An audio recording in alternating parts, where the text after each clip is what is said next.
sorry, I was muted. Let me start over. I'm Calvin. I'm going to be one of your hosts today on the Take Human Action PA podcast, episode 12. So this time I'm co-hosting with one of our returning hosts, Ben Heckman. He was last on episode 10 when we were introducing some of our new hosts. So how are you doing today, Ben? I'm doing great. How are you doing, sir? I'm doing well. We've been making some progress on the back end here. So we're going to try to make this a regular thing. It'll be every week or every other week, Thursday at 9 on a regular basis. They're still working out the details, but we do already have a guest lineup for next week. So next week, don't forget to tune in for Matt Hackenberg running for governor in PA. So that'll be a good time. He's fiery candidate. He's got a lot of passion and good ideas. So let's go with that. And then don't forget to subscribe to our YouTube and like our Facebook page and our Twitter page. Twitter's at Mises Caucus PA. Our Facebook page is Libertarian Party Mises Caucus of Pennsylvania. And our YouTube is under the same name. So you got anything else to add, Ben? Oh, no, I don't think I really do have anything to add to that. Follow me on Twitter. My handle should be right there. All right. Sounds good. So with that, I'll bring on our guest. So he is a former regional organizer for the Mises Caucus for Region 5, which constitutes most of the states in between, well, what it was Pennsylvania, South Carolina. Now it's Pennsylvania to North Carolina. And in the last national convention in Reno, he assumed the position of Region 5 representative. So we're going to talk about his background and some of the things that he's been working on in the LNC recently and how he got to that position where he is now. So with that said, let's give it up for Andrew Watkins. Andrew, how you doing? Not too bad. How y'all doing? Pretty good. Glad to have you here. Man. It's been a while since we talked. I don't think we've talked since Reno. Yeah, just barely too. You were walking around like a crazy person, your little headset on. Yeah, I don't think we got a chance to speak at Reno, did we, Andrew? I don't think so. There was so many people. Yeah. You go to those things. There's just too many people. It was very different from Orlando too. Orlando, it was like, I don't know. Every night, everybody was just at the pool. No matter what, at the hotel. There was no pool, there was a pool at this hotel, but it was like lame.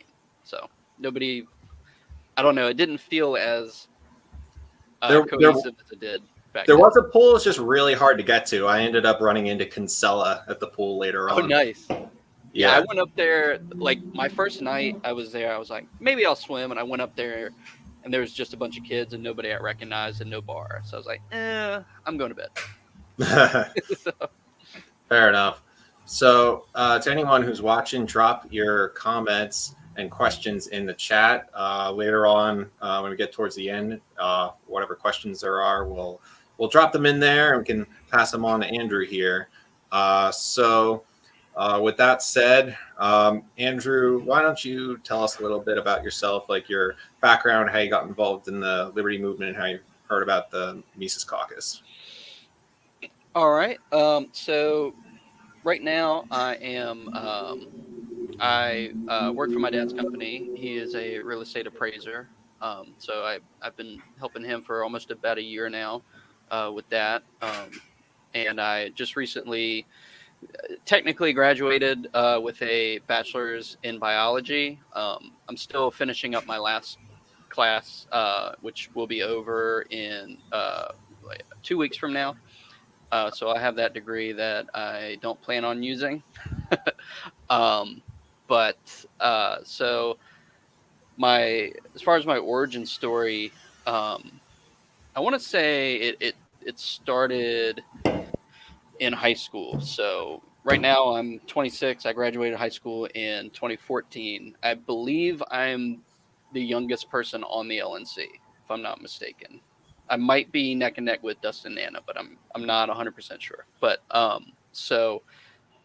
in my senior year of high school, I had to take a government class, and there was a, like, kind of in the middle of the year, or what kind of took up a good chunk of the year, we had this big class project, which was a mock election of a congressional district in like Ohio or something, or maybe it was here in Virginia. I don't really remember, but it it was a three-way race, and there were different like groups of students. Like there were three groups that were for different campaigns, like three different campaigns, and then there was a media group, like a news media group, a written media group, uh, a PAC or a super PAC or something like that, and then like a major donor or something like that. So all of there were different groups that constituted those things, and um, at that time, I was well aware of Ron Paul because of my dad. Really liked him in the 2012 elections, and so I knew what a libertarian was, kind of, but I wasn't like deep in the philosophy. So somehow I ended up becoming the speechwriter to the Party C, which you could tell by the description which each party were. Like they were described as, the names of the parties were Party A, Party B, Party C, Party D, Party E, and with a description. So they were very vague in that way, but reading them, you knew what they were.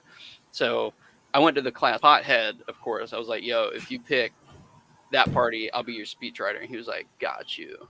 And we ended up winning that. And what I did was I looked at a lot of like Ron Paul and Rand Paul, like speeches and explanations on various topics at the time, the details of which I do not remember now. So it was so long ago. But then after that, graduating high school, working, doing delivery driving, I remember being very enthusiastic about Rand Paul's campaign, and then being very upset about how disappointing that was.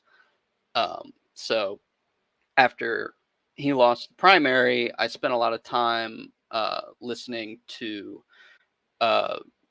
like Ron Paul interviews and debates and speeches, and I think one or two audiobooks, if I remember. I remember listening to Revolution through YouTube, and I bought In the Fed, which was like my first book that I like ever bought on my own, and I read that cover to cover.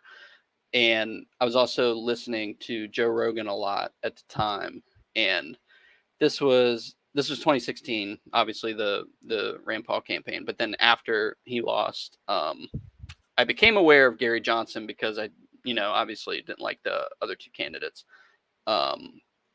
And I was like, oh, okay, he sounds pretty good. And when he was on Joe Rogan, of course, I was like, yeah, he's pretty reasonable. And then maybe 2 or 3 weeks later, I don't remember how long, or maybe it was after the election. I don't really remember at this point, but I remember that was the first time I heard about Dave Smith. And then just hearing him kind of rip into Gary Johnson, I was like, oh, this guy's legit. And then from there, I heard of Tom Woods, Jason Stapleton, and a couple others. And over time, I remember the big like summit podcast between Stapleton, Dave, Tom. I think Pete was in that too. I think maybe Mark Claire hosted it. I can't really remember. And then maybe there was one other person. I'm not sure. But that was the first time I heard of what the Mises Caucus was. And then I heard Michael Heiss every now and then go on, Dave Smith, Tom Woods, or whatever. And then in, I think 2018 is when I first like joined the party, but I didn't know how to get involved, especially here in Virginia at that time. I remember going on the website and not seeing anything going on. Like nothing was very recent. There was not really any information about any kind of like meetups or candidates or anything like that. So I kind of didn't really do anything with the membership. I just kind of paid $25 to National, got my little card, and then kind of went on doing my schooling and my working and all that kind of stuff. And then 2019, I believe, is when the debate between Dave and Sarwark happened.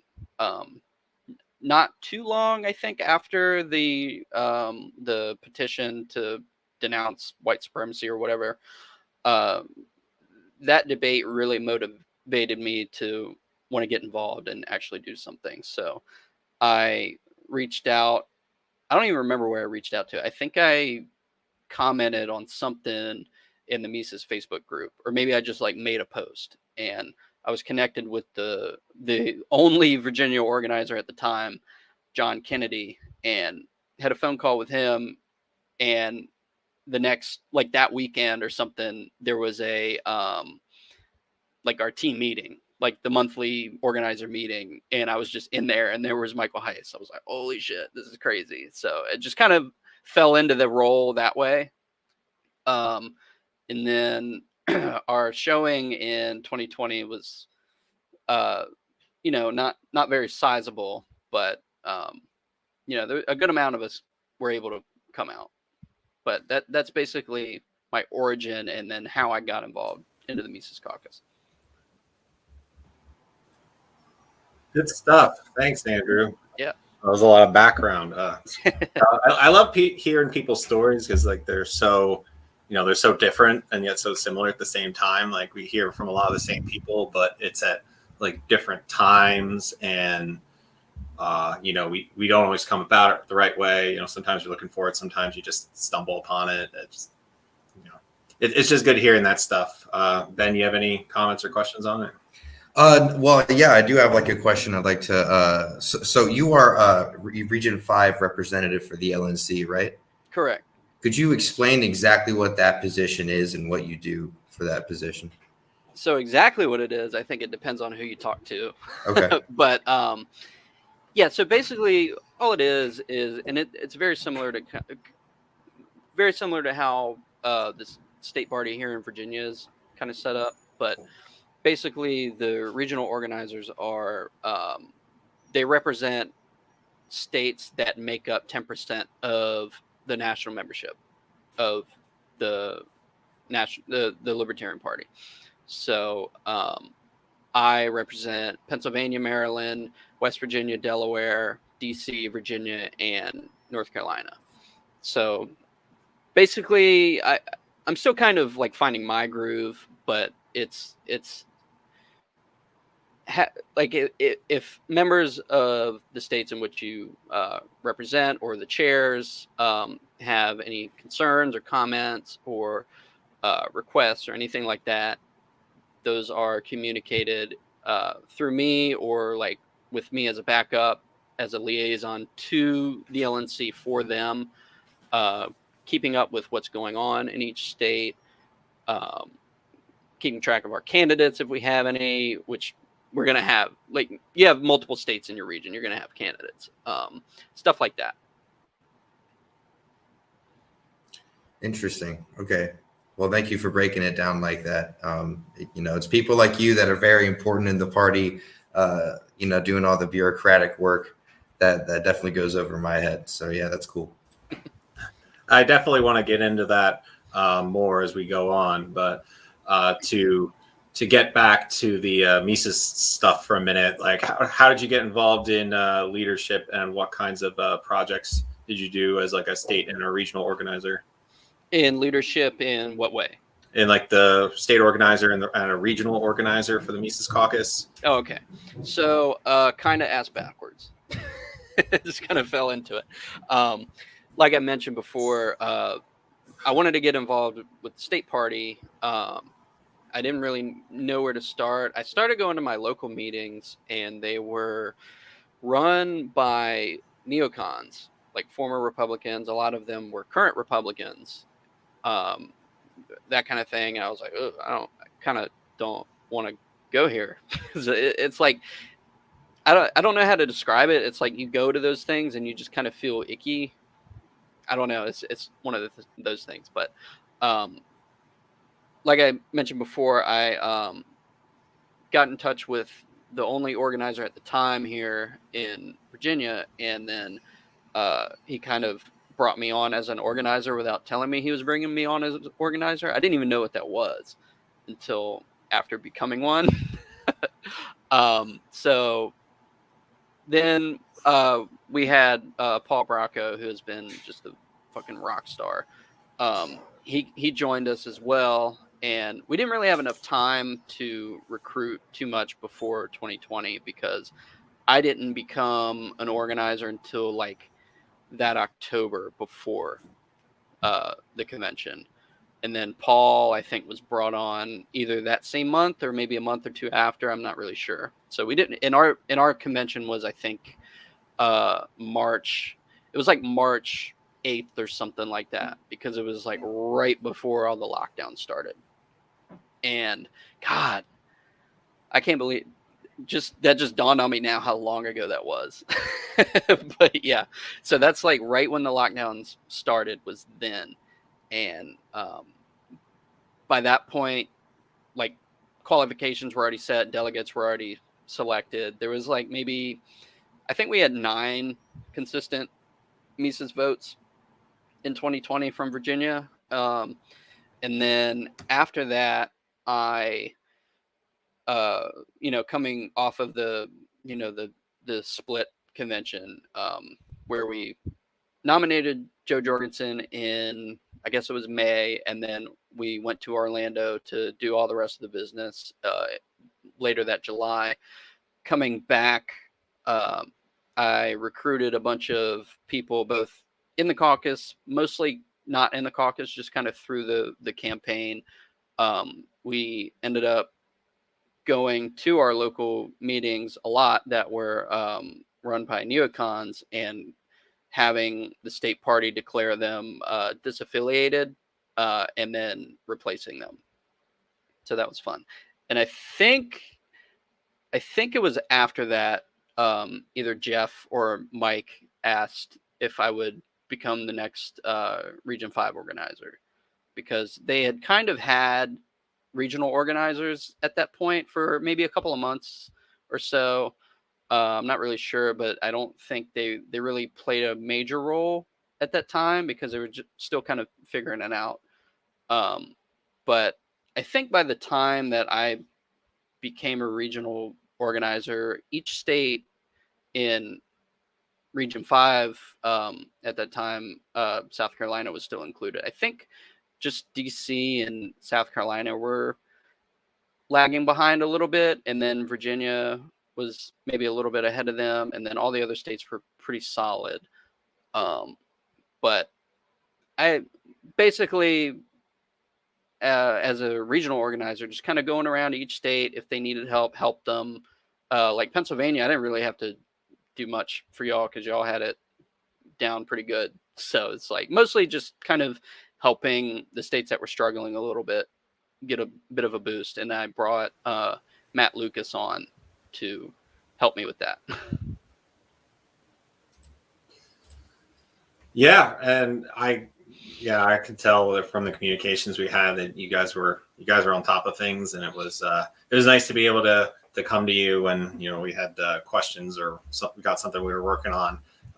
Pennsylvania was always a bit of a special child, but that's another story. We've covered that on the first 10 episodes of this podcast has covered some aspect of the past with that PA convention and everything. Yeah, as special as y'all were, I didn't have to do anything to help you. Like y'all were pretty good on your own. So right on. So why don't you talk about how you decided to run for region rep on the Libertarian National Committee for the position you're in now, and what the race itself was like, and how it went down at Reno for you and your election. Oh, okay. So this is gonna be another long-winded story. I'm not a big talker, so this is like the most I talk. Excuse me, and I tend to run out of breath, so forgive me ahead of time. But so I think what I did was, because I remember we had somebody. I think we were backing Andy Jacobs in 2020, and it was kind of a last minute like caucus to elect the regional rep and alternate, and obviously our our endorsed candidate did not win. I don't know if he was officially endorsed, but like we were backing him at the time.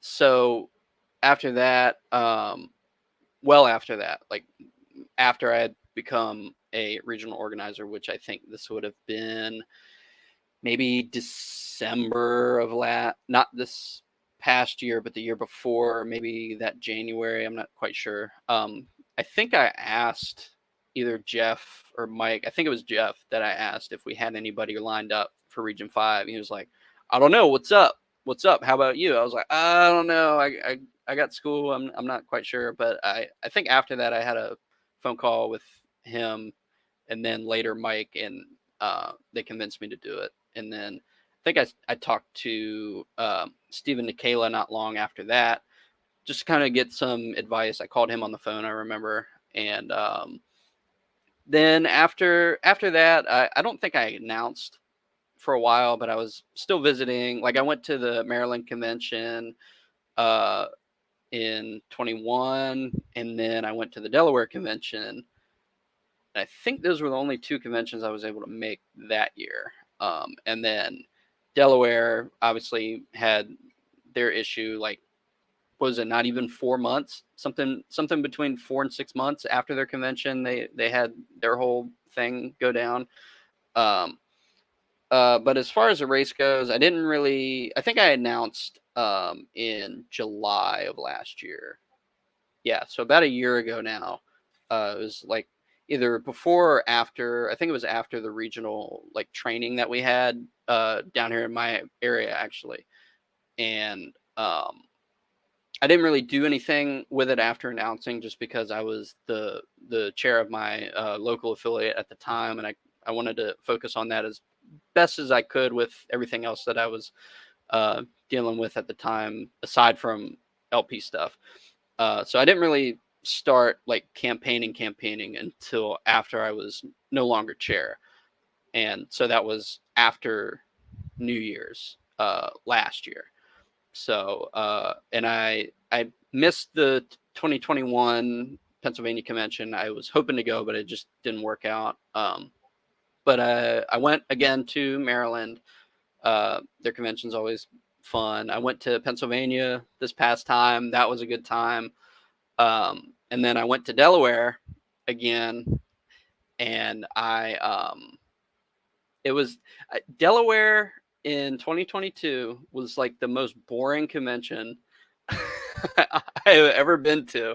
There was like no excitement, no hostility, none of that kind of stuff. It was just like, it was people there, people talking in the back that weren't members, and then the members up front doing their business. And it was like the least contentious thing I've ever seen in the party so far. But basically the campaign was just going to the conventions, talking to people here and there, kind of getting to know the names and the faces of like non-MECOX and that kind of thing. I came up with like a little postcards with my stances on like bold messaging and stuff like that. Brought those to conventions, sent them to other ones that I were not able to make. And in Reno, so leading up to Reno, we had the and interrupt me if I'm like rambling or going off topic, but in Reno leading up to it, there was uncertainty about a couple of the regions as they stood and how they were going to be at Reno. So the main thing, if I'm remembering correctly, I think there were rumors of the states within Region 7 reaching out to non-Mises controlled states, or non-Mises state-controlled boards, if I'm wording that correctly, to then form a super region that would get potentially 2 or 3 alternates, or regional reps and or alternates. And Virginia was one of those potential prospects to join. I didn't really know. Like I heard the rumors, but you know, you don't really want to go off rumors. But when North Carolina was talking about moving, it was between North Carolina and Virginia, and South Carolina too, I think. South Carolina was definitely considering it. I don't think North Carolina was officially considering anything, and it was pretty silent about Virginia until about a week or so before convention. North Carolina was considering it, but there was a lot of pushback, and they ultimately decided not to. And then Virginia kind of settled on not. And then in Reno, there was some concern by some of the members, or at least that's what I was told by the chair, that there was concern about secession being a major goal of the LNC. So they were wanting to not be in Region 5 and go to Region 7. They ultimately decided not to do that, and they remained in Region 5. And the election was held in a very small room, and it was very hot and sweaty, and it just unfolded the way it did.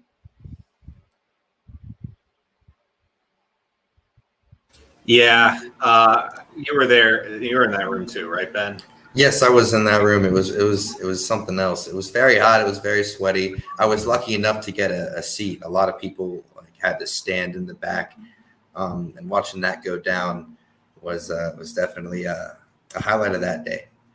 Yeah. It's was. No, it's Sorry. funny you say that, because I was thinking the same thing. Like, it's a mess. I don't know how else to describe it. Like, they were originally going to have us in the giant ballroom, and instead they just decided to fit like 100 people in a room that should have fit like 30. I don't know if they expected that many people. I don't know, because you never know with the LP. I don't even know how I got a seat. It was being in front of a lot of people. Like, I don't mind being in front of a lot of people. I don't really get stage fright anymore. You know, I've performed in front of tons of people before. I've spoken in front of people before, but like, it's just weird when you're like the center of attention, or like within the center of attention, and you're just kind of standing there and you're like, yeah, everybody's looking at me, but I don't have a whole lot to say at this moment. But somehow I snagged a seat toward the end. I don't know how I did that. Yeah, I think I was one of 5 people in my whole state that ended up getting a seat.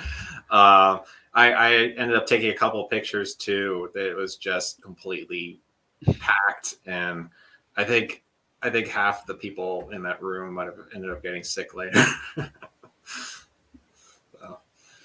So, I did. Man, story. So Ben, you want to ask any questions about any of that?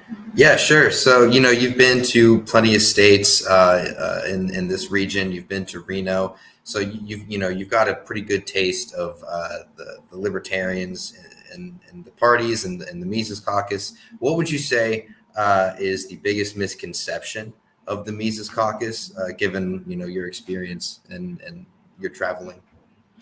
The biggest misconception, of course, is I don't even want to call this a misconception. It's just an outright lie. Like the white supremacy Republican thing, like that's not even true. Like, I don't even think the people that are saying that believe that. I think that's it. The edgelording thing, you're going to have some of that, but overall, it's few and far between. Like, it's allowed people on social media who I don't recall ever meeting in person. Maybe I have, but they didn't stand out. Like, they weren't wearing a boot on their head or anything like that. But other than that, it's just the vibe is so different. You go on like a state board meeting or something, like a general state board meeting that maybe is not Mises heavy, or just a state board meeting in general. It's not fun. It's very dry. It's like, let's kind of move things along. People are just talking for the sake of talking. just everybody, wants to say what's on their mind, which a lot of us libertarians want to do. We kind of, to a fault, we do that a lot.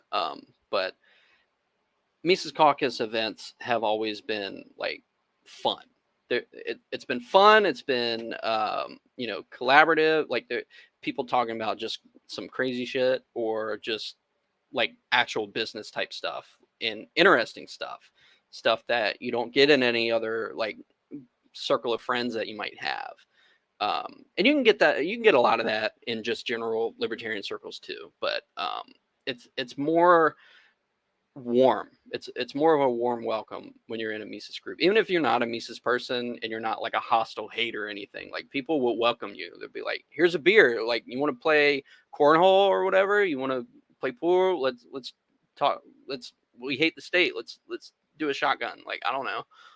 Like that's what it's like. Yeah, I definitely got that feeling from Reno for sure. From what you were saying, I take that was I don't know if you went to the 2020 convention in person or if that was virtual for you. Oh, you did? Okay. Yep. But even compared to that, Reno must have been, something else, like just a completely different game. Like it was. Yeah. So Reno. So for me personally, I liked Orlando better.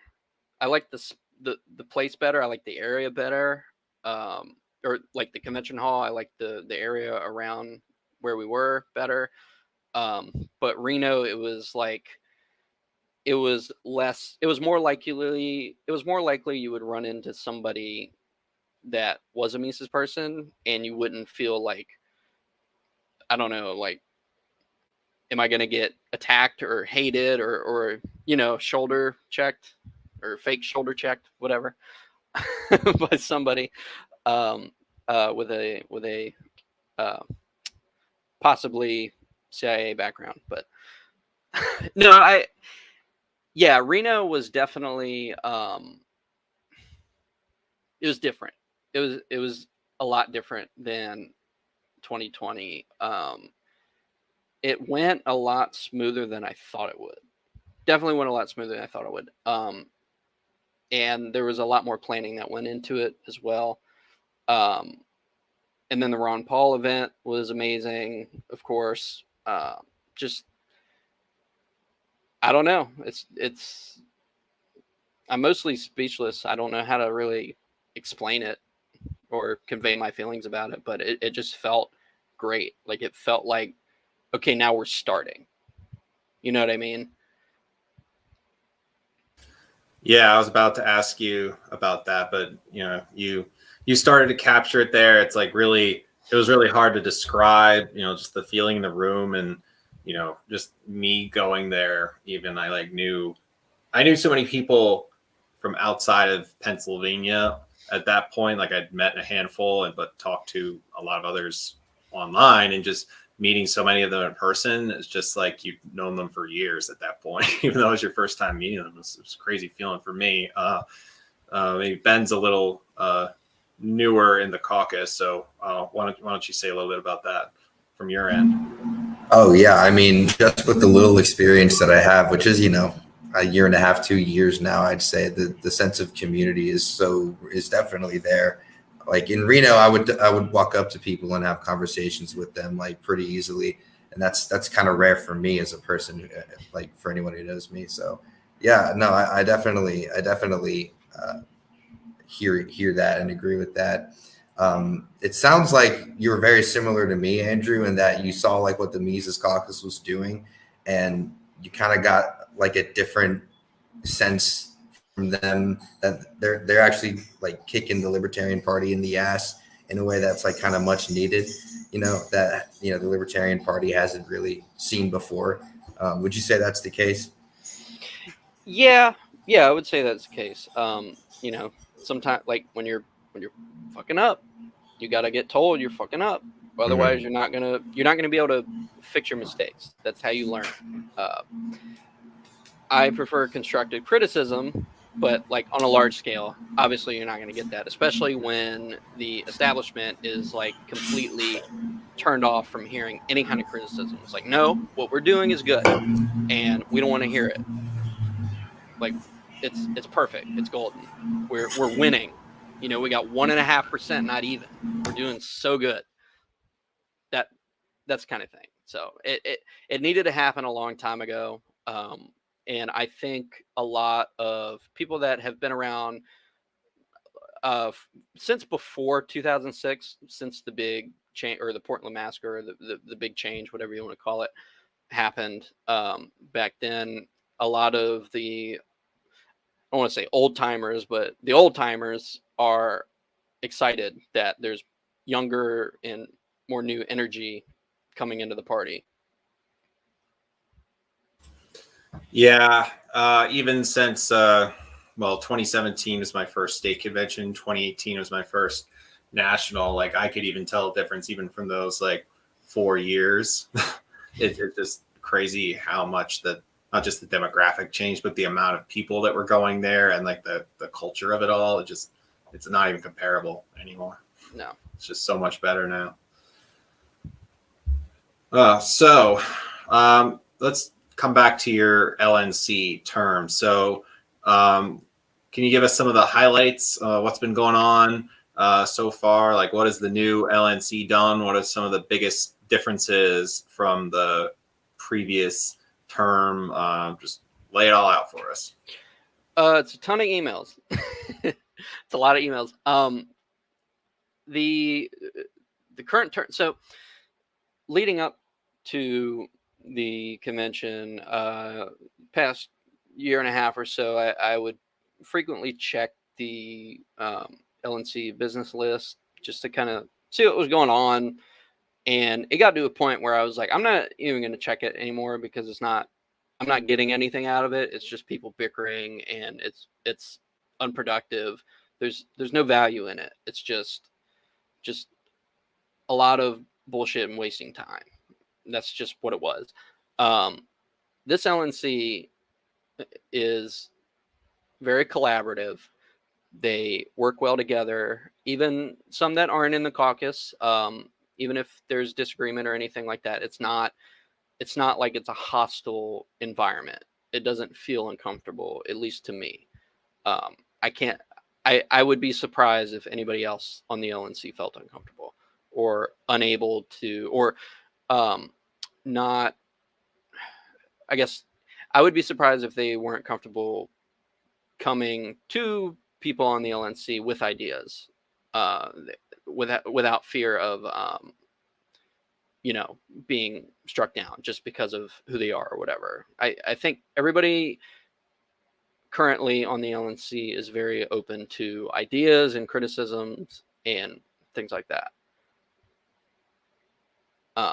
So kind of what we've been working on. The last couple of weeks, I've been kind of behind on like schoolwork and work, but basically it's been a revamp of the messaging. Obviously, that was number one, like day one, that changed. That kind of thing. There are plans for a strategic plan to be implemented at the LNC meeting that will be up in DC next weekend, that will be going over and considering specific items about that, filling different committees like the affiliate support committee, campaign support committee, and one other one that I'm blanking on the name, and several others. Personally, I want to be on the affiliate support committee because I was doing some of that here in Virginia, and having had a big hand in starting an affiliate, like a local affiliate down here. I feel like I have a good enough knowledge of kind of what we might have been missing, things that would have been helpful at the time to start one, and things that we would have liked to have seen from our state party to help, kind of give us a foundation. They were supportive, but Virginia has not been in the most solid state for the past couple of years. I think that is changing here now. But stuff like that is something that I think I can help with. And I'm interested in the in some sort of like marketing and outreach committees. I feel like I would fit well. I just don't have experience enough, to have like a leading role in that kind of thing. But I would like to learn more about it at the very least, if not on the committee, just observing and then potentially joining in the future if I'm not able, or if I'm not appointed to that one more recently. Gotcha.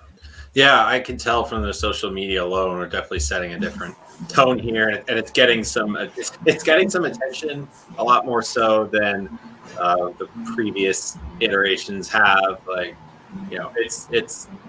I feel like every time I tune in now, it's just gonna surprise me, and from other people make them think. And before it just seemed like something you could gloss over and not give a second thought on. Yeah, it's a very consistent. I've noticed, like on at least the Twitter account, the posts have had a very consistent, like 1,200 retweets, at least, like 12 to 1,500, sometimes 2,000 retweets.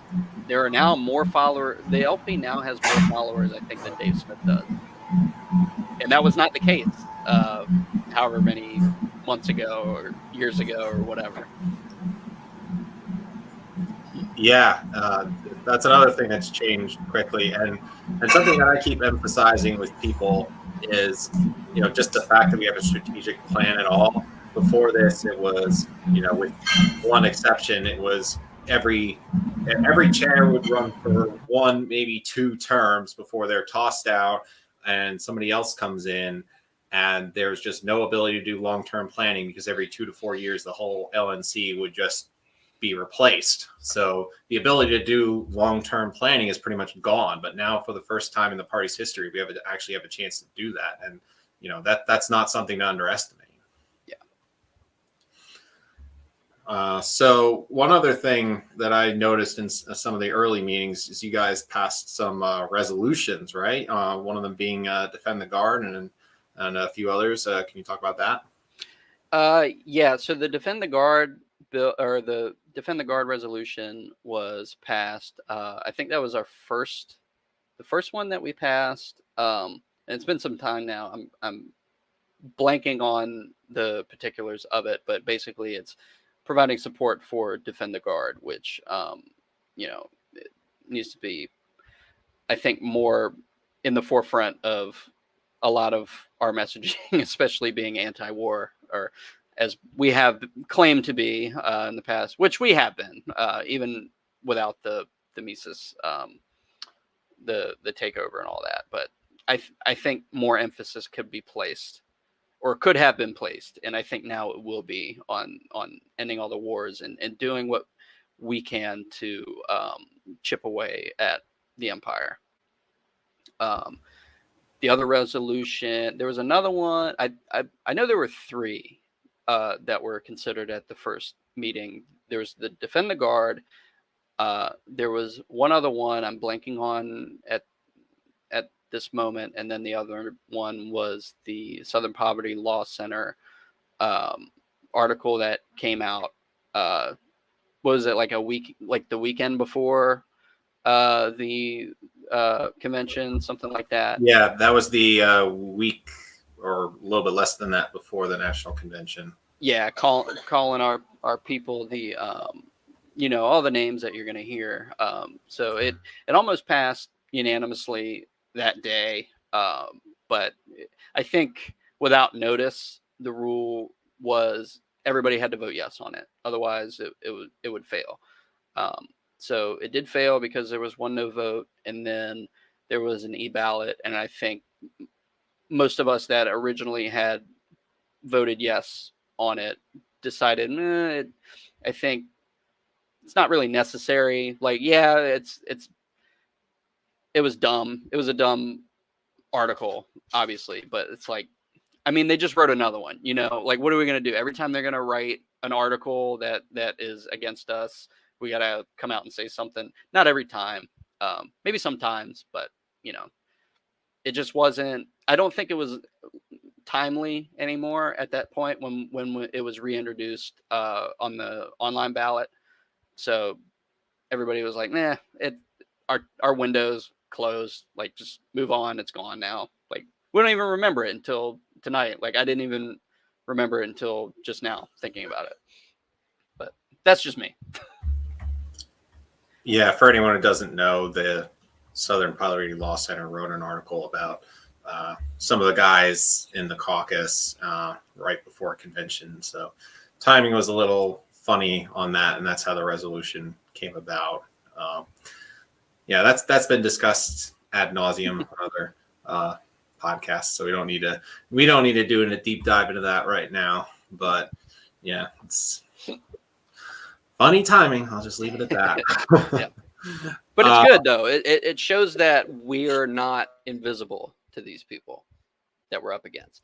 It's a little scary because now, like, we're in the game, kind of. Maybe not quite, but I mean, it's one step further, and it shows that they're paying attention. So watch your back. Yeah, to me, it was always like the big guy versus the little guy, in the sense that, like, they were using their institutional clout against, not like a group so much as individuals. And Right. I don't know. It's just at that point, if you're going to have that institutional power, you would hope they would use it wisely and more judiciously, but it just never seems to end up that way. No, we're gonna go step on this little guy real quick. There's so many other things that are more important, but don't want to do that right now. Yeah, exactly. So what do you got, Ben? Anything else? I mean, the SPLC is the mouthpiece for the regime, and they're also not the only ones that are noticing the Mises Caucus and what happened in the LP recently. I think it's a very good sign, and they don't deserve to be taken very seriously either. We really just should be laughing and taking pride that we're being noticed right now. Yeah. Right. But I'm curious, Andrew, sort of to get back to the LNC stuff again. What do you think the most important or like the biggest goal of the LNC should be right now? Right now, institutional structure and streamlining procedures, things like that to make things run more smoothly, and then maybe if there's a transition in the future, the the next term, the LNC at that time could then take what we've built and take it and run with it. That way they don't, no reinventing the wheel, just fixing the wheel, making it run a little smoother, grease the cogs, all that kind of stuff, laying the foundation then for a larger national messaging campaign that then empowers our local grassroots initiatives that we might be taking in our states and our local affiliates.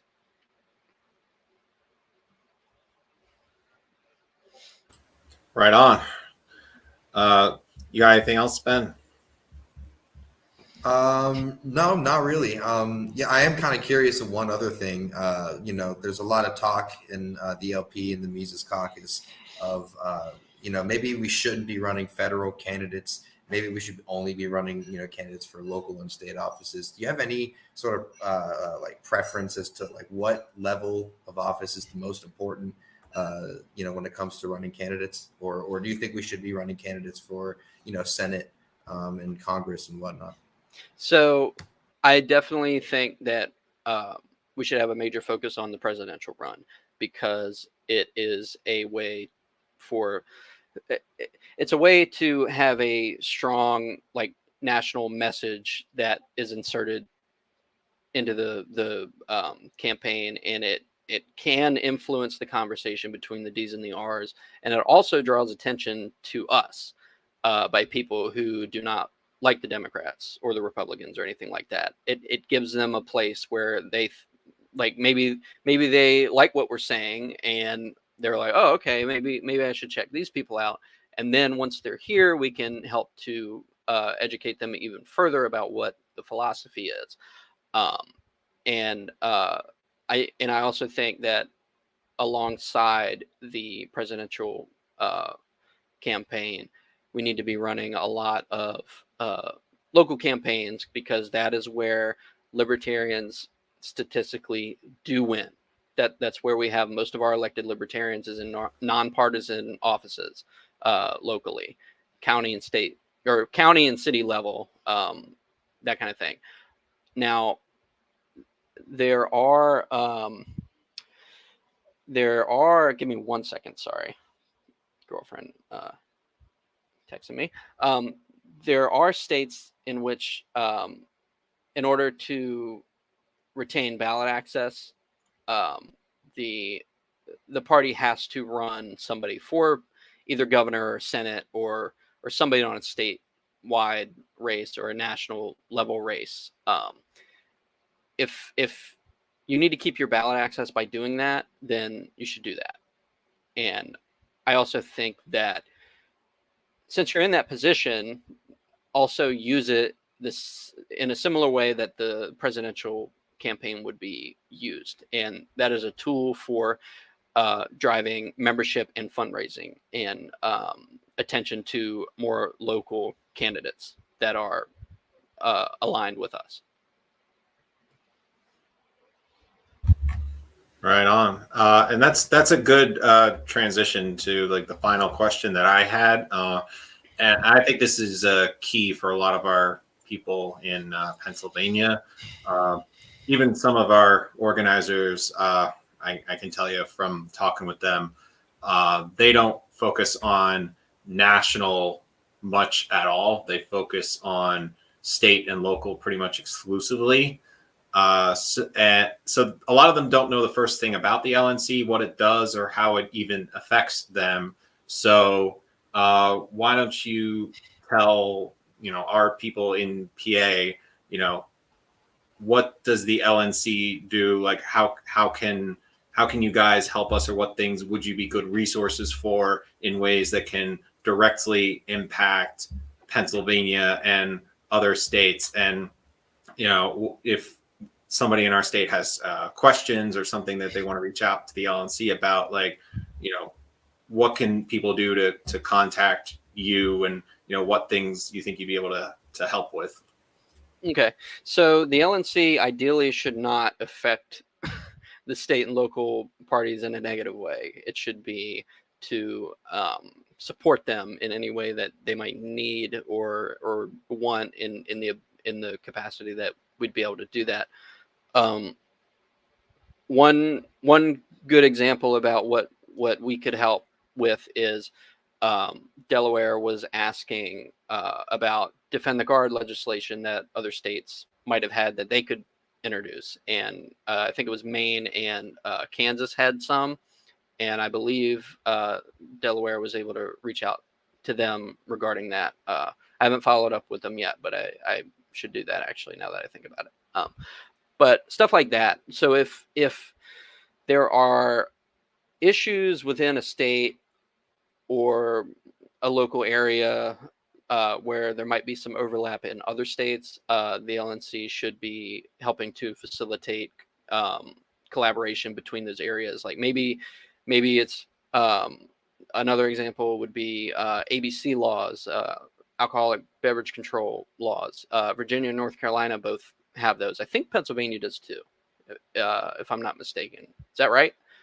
We have the PA Liquor Control Board. We're probably like the strictest state as far as alcohol goes, because they're all state-run stores. It's not private at all. Yeah, that's how Virginia is, and that's how North Carolina is. And I think there's several other states are like that too. So something like that. Like if there was a push to try to abolish those laws, then state parties could work with each other to draft legislation, share strategies, things like that.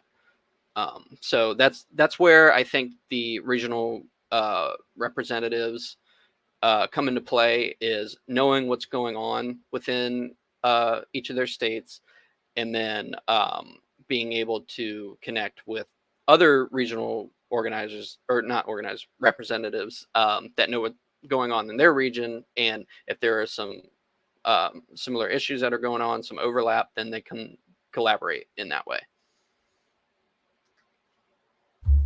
All right. Thanks, Andrew. And yeah, if you just go to people and say like, oh, we can help you guys push to, abolish the PA Liquor Control Board. I think you got them on board already. Right. And the LNC should also help to highlight those things on social media as well. Yeah, for sure. And, highlight our local and statewide candidates whenever they can as well. Like next week in our, I talked about it briefly in our intro, we're going to be having our governor candidate, Matt Hackenberg, on, and we have Tim McMaster for lieutenant governor, and Eric Gerhardt for Senate as well. Like, I don't know if you guys are still interviewing candidates like you were last time, like with the show that Pat Ford did, but highlighting them and giving them as much exposure as possible, that would be a big help too. Yeah, absolutely. Yeah, so we'll have to talk about that at some point. Ben, do you have anything else to add? No, should we get to the viewer comments real quick? Yep, I was about to do that. So we have a few questions here. Kind of builds off of what we were talking about earlier. So the first one is from Daniel 3, aka Jacob, who's one of our co-hosts. The LNC recently asked for volunteers for filling committees. Does Andrew know or have any thoughts on what different things are going on that people might be interested in volunteering for? So I don't have any specific details right now, but let me actually, I don't know, it's going to take too long. I don't want to have a whole lot of dead time, but affiliate support and candidate support are two of the three that will be filled next week. So there should have been links to applications that went out, I believe either yesterday or the day before, for members to fill out if they're interested in serving on those committees. I'm sorry, I'm blanking on the third one right now.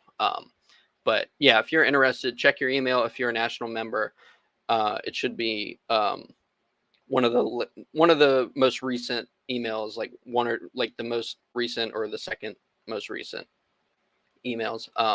If not, become a member.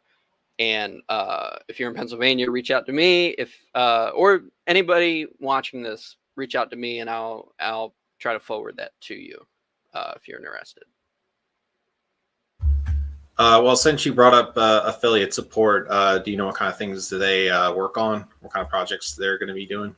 So the committee's not filled right now. It's but basically what they did about a year ago ish, they did what was called Affiliate in the Box, which was kind of a cool idea. What they did, it was like a contest, sort of, for local affiliates to create a checklist about like what are the steps you have to take to create a county level affiliate, like how do you write bylaws, how should a board be structured, what are some outreach strategies that you might have, some fundraising, that kind of thing.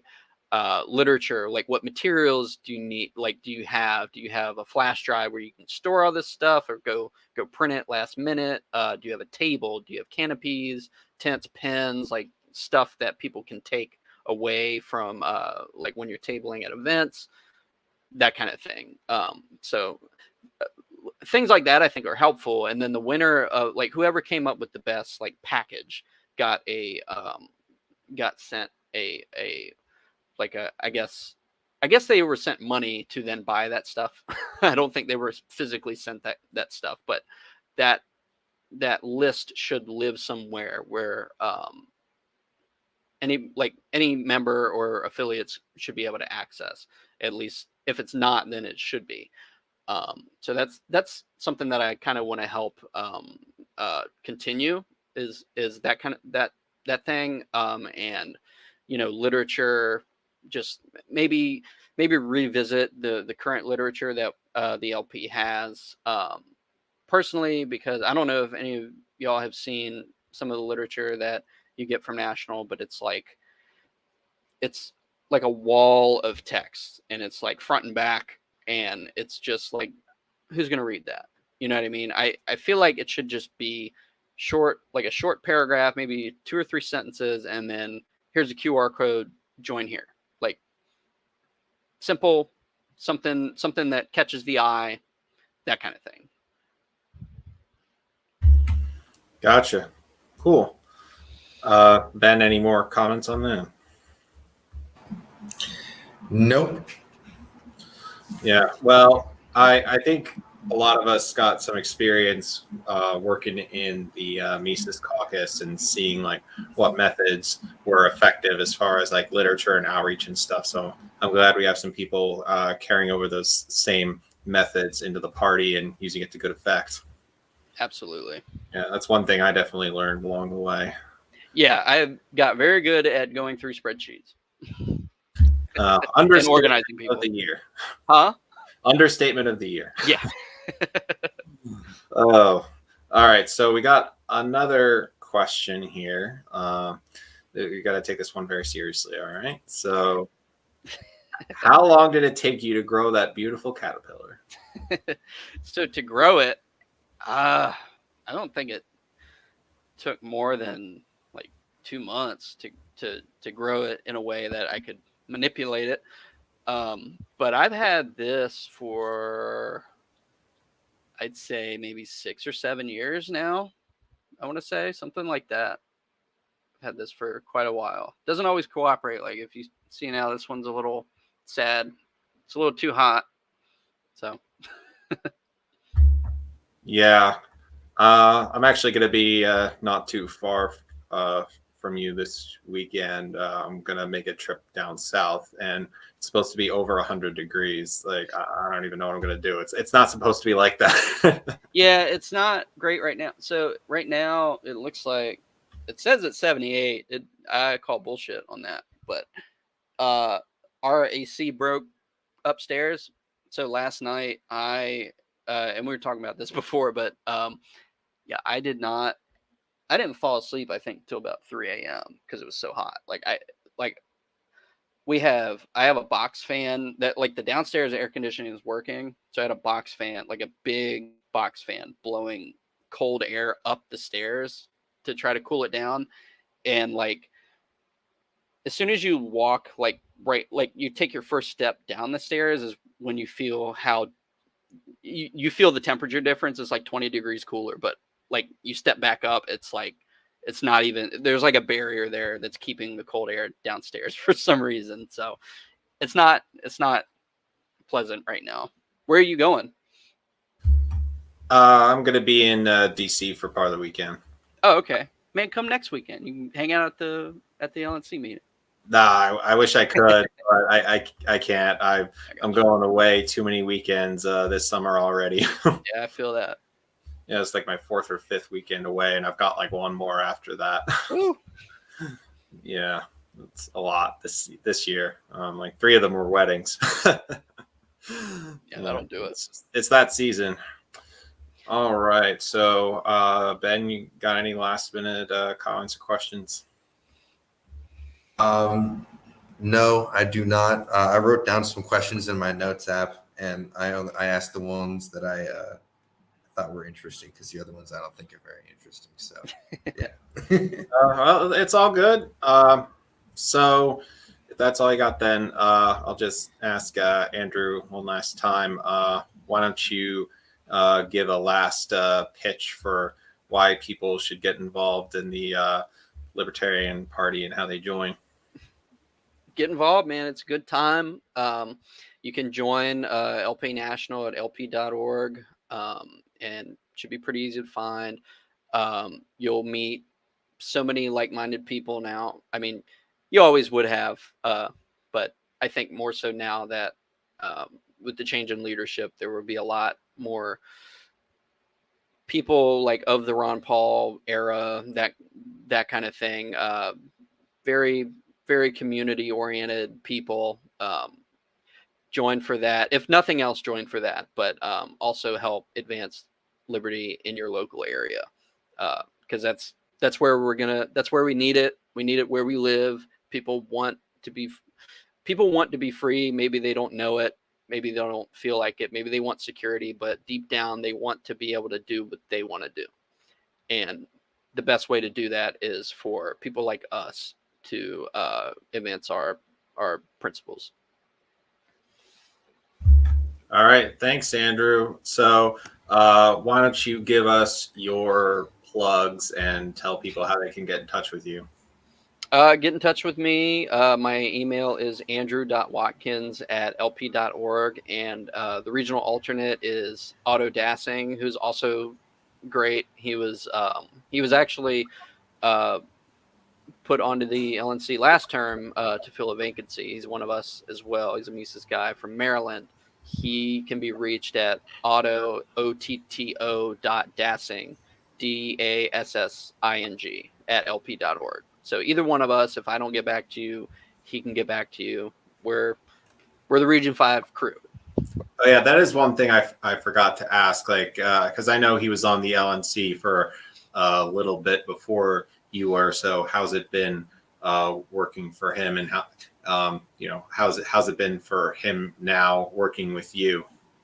It seems fine. We talked on the phone a couple days ago, just stuff about filling out the region report, see what was going on in Maryland, what he knew, that kind of thing, and then kind of how things were at previous LNC meetings. That how, like, where did the alternates sit, like, in relation to the region reps? Like, were they at the same table, or were they like in the gallery or behind or whatever, that kind of thing, and kind of how we might want to tag team certain projects that we might want to be working on, or that kind of thing.